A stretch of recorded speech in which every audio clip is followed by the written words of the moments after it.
We have this little dry erase board here, and this is, where you guys are going to write what your plan is going to be.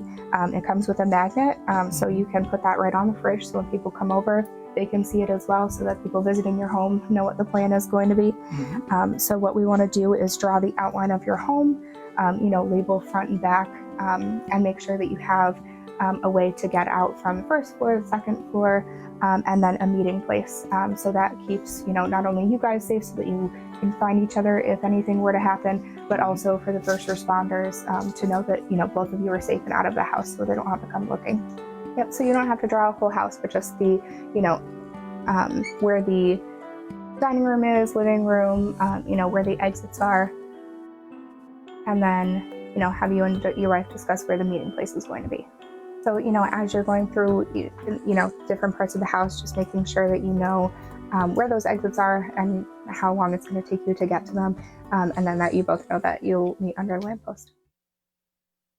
And check this out. If you go to redcross.org, you can download an escape plan worksheet. And this worksheet allows you to draw your home's floor plan and plot your escape routes. A visual representation is so key. Yep. And here are some great reminders on your screen.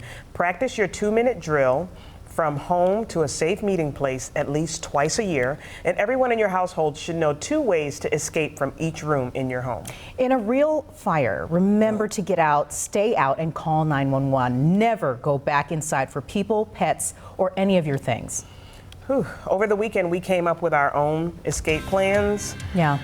And we chatted with our kids too about it. This is so important. And what did your kids end up saying when you asked them about what to do if there was a fire in the home? I was shocked. Everyone had something different.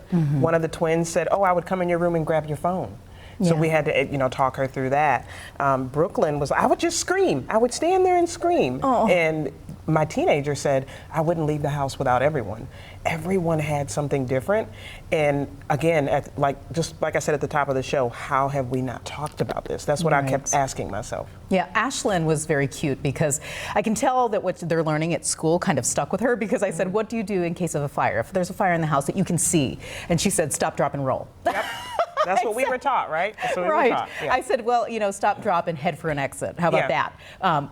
Considering the smoke. But we talked through all of it. What would happen if you woke up and smelled smoke? Like we went through all of it. And I have to agree with you.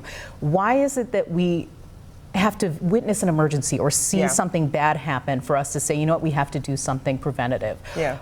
Or then we learn from bad experiences, which is sad. We don't want to get to that point. So this is a fantastic conversation to be having with your kids as well. Eva was a lot better than Ashlyn because we had actually had an escape plan prior to moving to Buffalo, but it was a different home. So every time you move, you have to come up with a different escape plan and practice it. I think practice is what is essential, because in an emergency, you're not thinking. Your panic kicks in.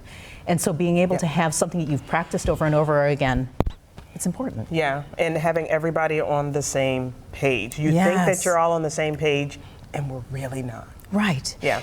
And I said this to my kids as well, is that in these situations, timing is everything. So you might want to stay and find out whether or not mommy is awake or daddy's awake or Ashlyn can be brought out of the window. But I said to Eva, I said, just get your phone. Get outside and make that phone call as soon as possible so that fire can arrive as soon as possible. And so if we have that conversation at home with your families as well, we'll all be a lot safer. So if a lot of what we told you today has sparked some interest, when we come back, we'll tell you how you can jump in and help save some lives. That's next when AM Buffalo continues.